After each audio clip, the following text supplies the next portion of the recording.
Show, Paulinha, direto e reto, hein? O Papa Francisco tirou o domingão pra criticar o quê, hein?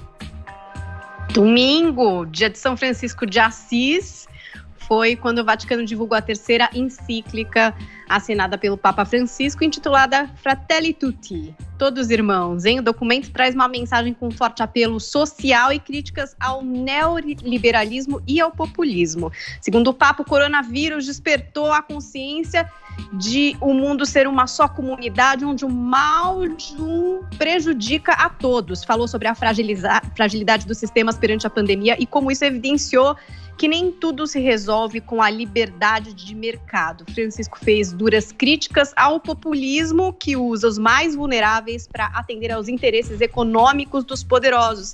Ele falou do que ele chama de cultura do descarte, que é um tipo de pensamento voltado apenas para a eficiência econômica e que tende a marginalizar os mais vulneráveis da sociedade, em especial pobres, os que sofrem de alguma deficiência, os idosos e também os jovens. Aí ele criticou a polarização política e também defendeu o direito a migrações e cobrou uma reforma da Organização das Nações Unidas e do sistema financeiro mundial. O Papa falou que a gente está vivendo uma terceira guerra mundial por pedaços, e aí ele faz referência aos conflitos étnicos e religiosos que acontecem de forma espalhada pelo planeta. Ele acredita que é necessária uma reformulação importante da doutrina católica sobre as chamadas guerras justas, afirmando que o recurso à guerra praticamente não pode mais ser justificado. E o mesmo ele diz a respeito da pena de morte. E aí no 6º capítulo dessa encíclica, ele faz ali um capítulo dedicado à amizade, e aí ele usou um trecho da música Samba da Bênção, do Vinícius de Moraes, para falar sobre isso. E aí ele colocou ali, entre aspas, a vida é a arte do encontro, embora haja tanto desencontro na vida. Muito bem, Adrilles Jorge não vai me dizer que você vai dar sermão no Papa. Não tenha a menor sombra de dúvida. Eu acho que falta de conhecimento leva à manipulação e à ação orquestrada do mal. O mal é sempre um bem disfarçado, né? Um mal disfarçado de um bem. Eu acho que o Papa peca por falta de conhecimento. Nessa matéria, nessa encíclica, ele fala vários absurdos, que o capitalismo alija as pessoas, traz desigualdade.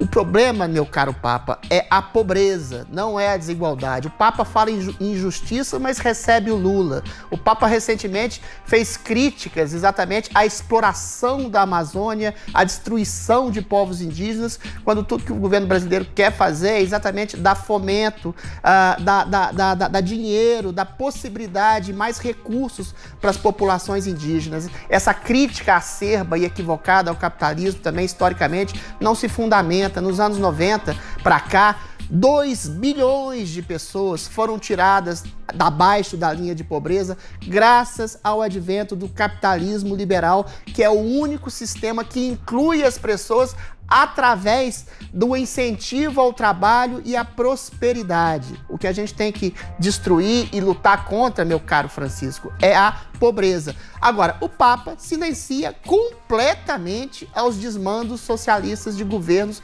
autocratas como de Cuba, Venezuela, não sei exatamente por quê, né? Quando o Papa incorre numa injustiça tão grande assim, de combater exatamente aquilo que tira as benesses das pessoas, a possibilidade de crescimento econômico, e crescimento econômico com a barriga cheia, com menos fome, menos miséria, menos desigualdade, menos guerra, o Papa está fazendo um serviço simplesmente à mentira. A mentira e a ignorância são mães do mal. Aí Satã adora uma mentira. Então o Papa deveria rever os seus preceitos religiosos. Quando ele fala a respeito de guerra, a guerra é uma coisa inaceitável. Tá, meu querido. Quando a Alemanha nazista ocupa quase 90% do território europeu, você faz o quê?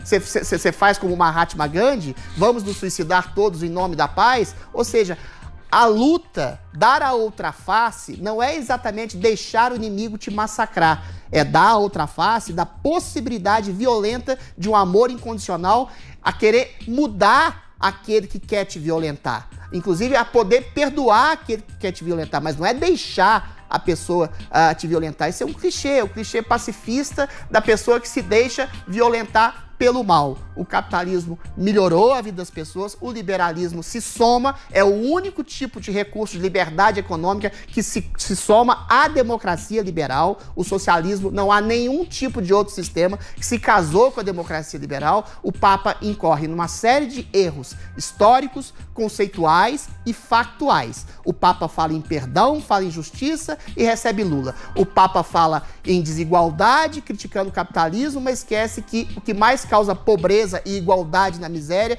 é o socialismo. O Papa incide em vários erros grotescos, históricos, teóricos, que não acrescentam em nada a melhoria da vida das pessoas materialmente, que dirá espiritualmente. Muito bem, Joel Pinheiro, seu sermão. Vamos lá, o único pecado que o Papa cometeu aí na visão do Adrilles, e é por isso que ele está sendo, no fundo, criticado, é se pautar pelo cristianismo e não pelo bolsonarismo, que são religiões muito diferentes e nada compatíveis uma com a outra. Esse é o real pecado do Papa. Gente, não é de hoje que o Papa, não só esse Papa, que os papas da Igreja Católica criticam os excessos do liberalismo econômico puro. Começa no século XIX, Leão XIII, depois no século XX, Pio XI, Paulo VI, João Paulo II, todos, Bento XVI, todos eles criticaram, sim, os excessos e continuarão criticando de qualquer ideologia. E apontando o óbvio, ele não está dizendo que não, vamos implantar o socialismo, já que o Papa Francisco fazia de forma nenhuma, não fez nada disso, está dizendo, olha, só o mercado não dá conta de muita coisa muito importante na vida humana. Não dá para ter só colocar o mercado acima de tudo, só a pauta econômica liberal. Tem muitas outras coisas que importam. Solidariedade, e que se traduz também em políticas para ajudar aqueles que são deixados de lado. É verdade. O mercado puro, ele pode levar a monopólios, ele tem uma tendência a exacerbar a desigualdade, tudo isso tem que ser endereçado, tudo isso precisa de uma atuação incisiva e pronta da humanidade, seja via Estado, seja via outros mecanismos que seja, e que não se reduz ao mero funcionamento do mercado. Outro ponto, destruição do meio ambiente. O capitalismo deixado totalmente solto sem levar em conta isso vai destruir o nosso futuro. O meio ambiente é o nosso futuro aqui na Terra, é a nossa capacidade de conseguir continuar sobrevivendo e com qualidade de vida. Todas essas preocupações têm que estar presentes. É evidente que o líder da religião que fala e que prega o amor ao próximo como um dos principais valores, é óbvio que a solidariedade vai estar presente como algo importante no discurso dele. Mercado, capitalismo, é a busca do lucro. Não tem nada de errado em buscar o lucro.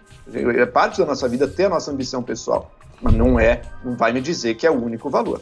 Não vai me dizer que não. Se todo mundo estiver buscando o seu lucro e a sua ambição, então tudo vai estar certo, essa é a melhor sociedade possível. Gente, para acreditar nisso aí sim totalmente entregue a uma outra religião que não tem nada a ver com aquela que o Papa defende e que se mostra que não é verdadeira, né? A ambição pura individual de cada um não é o caminho. Ela tem sérios e graves limites e produz, sim, muito sofrimento e vidas muito mais vazias. O Papa Francisco ele sempre faz a ponte entre o nosso mundo exterior, os problemas sociais, ambientais, e o nosso mundo interior. Qual é a transformação interior dos homens na nossa sociedade atual e que está produzindo um análogo da destruição ambiental dentro do espírito e da alma de cada um de nós. Essas são as ponderações, os questionamentos e os valores que o Papa traz. Adrilles, você vai aceitar Joel Pinheiro te dando sermão?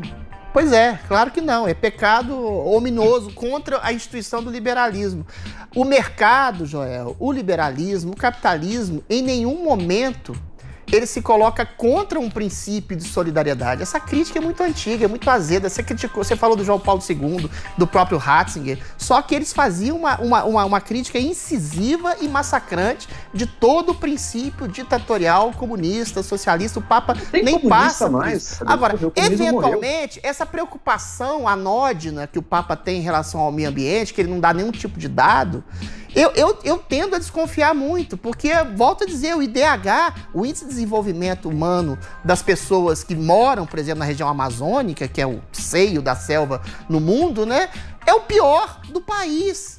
Então, eventualmente, quando o Papa se coloca a favor de não preservação de árvores e nem sabe do que está acontecendo, da miséria, da extrema pobreza das pessoas que vivem lá, numa das regiões mais ricas do mundo, e quando o governo tenta oferir lucros para essas pessoas, dividendos do solo riquíssimo, tentar projetar, fazer uma campanha turística, isso, inclusive para usar dos meios do mercado, usar dos meios liberais para que as pessoas não só sejam colocadas como beneficiárias da solidariedade alheia, mas que elas possam trabalhar dentro, sendo aglutinadas, inseridas nesse mercado.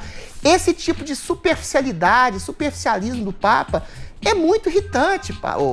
Quando ele recebe Lula, um homem que é responsável dos maiores sistemas de corrupção da história da humanidade, e fala em perdão, em injustiça, em prisão de pessoas maquiavélicas, quando ele ataca e endossa um tipo de narrativa globalista, falando que o coronavírus demonstrou como a solidariedade é necessária. Sim, como a solidariedade é necessária, sobretudo deixando as pessoas se inserirem no mercado trabalhando, tendo dignidade, tendo possibilidade de ganhar dinheiro. O discurso do Papa é completamente vazio. Não adianta falar em valores espirituais se você não analisa a sociedade a fundo, a realidade a fundo, e dá respostas objetivas. Agora, quando você justifica Lula, você abraça a árvore, fala do valor terrível do lucro e não fala exatamente do que aconteceu historicamente, do que está acontecendo historicamente, você se afasta da realidade, você está servindo simplesmente a uma desinformação em nome da ânsia de um bem que não vai se concretizar. Não vai acontecer Adriles, nada. quem está num discurso raso ideológico é você. Você pega um governo que está patrocinando o fogo e o desmatamento, a destruição, inclusive com assassinatos ligados ao garimpo na Amazônia, e diz que isso é o desenvolvimento sustentável da região. Peraí, calma. Esse é o desenvolvimento sustentável da região, como se fosse isso que está sendo feito. Não é, e está todo mundo vendo que não é. E está todo mundo vendo como no mundo cresce o discurso que prioriza o individualismo total, o egoísmo, a ganância como valor máximo acima de tudo, porque é isso, é só isso que importa. O que o Papa está trazendo é uma preocupação com as pessoas, Adriles, com o ser humano, um equilíbrio. Com não está condenando o mercado, pelo contrário, porque a Igreja Católica, ela sempre valorizou, com idas e vindas, mas sempre valorizou o papel do mercado. Está só dizendo, não é a única coisa que importa. Não pode ser o único valor. Ninguém está dizendo o contrário. E hoje em dia, na prática, a gente está vendo isso cada vez mais. As relações humanas cada vez mais pautadas pela necessidade única de você gerar valor monetário para ter algum valor na sua sobrevivência. Sabe o que é se preocupar? Rapidinho. Sabe o que é se preocupar com pessoas? Coisa assim. Sabe o que é se preocupar com pessoas, Joel Pinheiro da Fonseca? É fazer um marco regulatório no saneamento básico, da esgoto público para 50% das pessoas que não têm. Não é ficar querendo preservar o mico-leão dourado e abraçar a árvore, dizendo que a Amazônia é o pulmão do mundo. O Papa não sabe do que ele está falando. Falar de valores espirituais sem praticidade é a mesma coisa que nada. Joel e Adriles, vocês vão me permitir continuar a missa ou não? Amém. Posso finalizar com uma frase? Por favor, uma frase. O Adriles constrói uma coisa totalmente fictícia de abraçar a árvore. Ninguém está abraçando a árvore, Adriles. A gente se preocupa com o desenvolvimento sustentável e o longo prazo no país. Essa oposição que você cria, a oposição que você criou entre saneamento... Era uma frase, Joel, uma frase não é um raciocínio. As duas coisas. Você precisa de saneamento básico e você precisa do futuro do seu país. Não dá para tirar um do outro. O Papa adota narrativa midiática. Deixa eu pedir uma coisa para vocês dois. Deixa eu pedir uma coisa para vocês dois. Hoje à tarde, vocês combinem, vão à igreja e, por favor, façam a confissão que vocês precisam fazer. Porque tem muito pecado aí nessa história.